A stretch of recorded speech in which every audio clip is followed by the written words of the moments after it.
Hello and welcome to another Wednesday evening chat with Louise. Valentine's Day.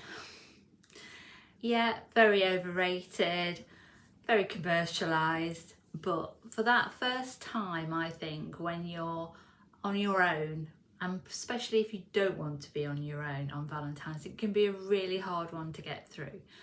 So I just thought I'd give you some ideas of things, perhaps if it's your first time being on your own, how do you survive it? Well, first off, if you've got the opportunity, don't go out, don't go on Facebook, don't watch telly. Just do your own thing at home, hibernate. But if that's not a possibility, and really is a stage in your life where you want to go out and you want to do things. First year, what did I do? I thought going to the cinema would be a good idea. And to be honest, it is, because it's a bit weird when you first go in, because obviously everybody's together. But when you're in the cinema, and especially our local ones never get packed, so I don't have to sit next to anybody. I can find a seat sort of on the end of the row, perhaps in a position where you're not going to have people, you're looking over them, if you see what I mean. They're not directly in front of you. I even used to take my own snacks, so I didn't have to queue up for that. And once the film starts, you're in your own little world. And I found that was a really good thing to do, especially when I was first on my own. But I wanted to get out. I didn't want to be sat in the house.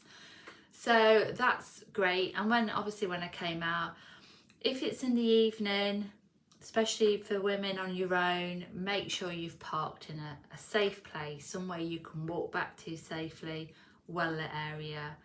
And, I feel for some men nowadays, because it's very hard for them to walk behind a female on her own without her feeling uncomfortable, and they're really decent blokes. So, I was talking to a friend the other day, and he says, he's really conscious and he will cross to the other side of the road so the woman doesn't feel uncomfortable. But he says it can be really awkward sometimes. You're crossing backwards and forwards. And I thought, yeah, it's interesting to hear it from another perspective. And there's nothing wrong with going out and eating on your own, going somewhere where you can book a table. If you're feeling awkward, I used to have to stay in hotels a lot on my own. And breakfast wasn't so bad in the morning because it's really busy. But at night, when you're going down to dine to the dining room, obviously I wanted to stay within the hotel because I felt safer, it was easier. But when I first went, I'd take my phone or my iPad, or I'd take a book. And that way, if I ever felt awkward, I've got something to do in my hands. Don't get me wrong, I love people watching, and that used to be I'd make a bit of a game of it, where you'd sit and look at people and think of scenarios for them. Perhaps I'm just a bit sad like that, but yeah, it used to amuse me. You'd overhear some very interesting things, see some colossal rows as well sometimes, and that would make you think, being on your own's pretty cool. But having that book, having my iPad, just being able to check in with that was really good. And I found as it went on, people aren't bothered about other people. They're only interested in themselves. They're always looking at their own phones as well. So you can sit there, really enjoy a meal. Drink the wine you enjoy. Eat the food that you enjoy. Really treat yourself. And not have to worry about everybody else that's having their rows or trying to make conversation or things like that. So yeah, you can go to the cinema, you can go out and have a meal. If you don't even feel up to that, you can just go and have a coffee and take a book with you.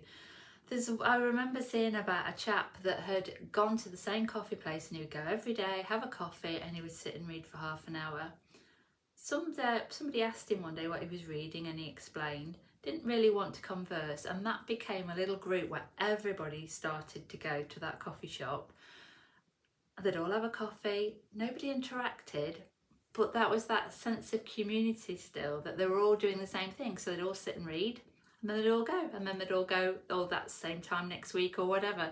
But it was that fact that it was almost like a permission slip to be able to be there on their own, but not on their own. And then go for a walk, go do something that somewhere safe again. I know there are places on the beach where I can go and I feel really safe, and there's other parts that I wouldn't go at certain times of day. So it's just planning about where you're going to go, keeping yourself safe, but remembering there are lots of other people out there as well. You don't have to strike up conversations if you don't want to, but hey, why not even go out and do a little bit of maybe, you know, window shopping? Even if you've not got the money that you want to buy things, sometimes it's just fun to have a wander around, treat yourself to a coffee and a cake. And again, not everybody's with other people. If you feel like talking to people, you can do. And sometimes, you know, just complimenting somebody else can make their day. So those are just a few little ideas for getting through Valentine's Day.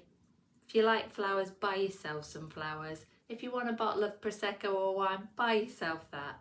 Treat yourself, be kind to yourself, and remember, it's not all it's cracked up to be. But for those that are with people that they're happy with and they're celebrating, have a fabulous time, because it is a great time as well.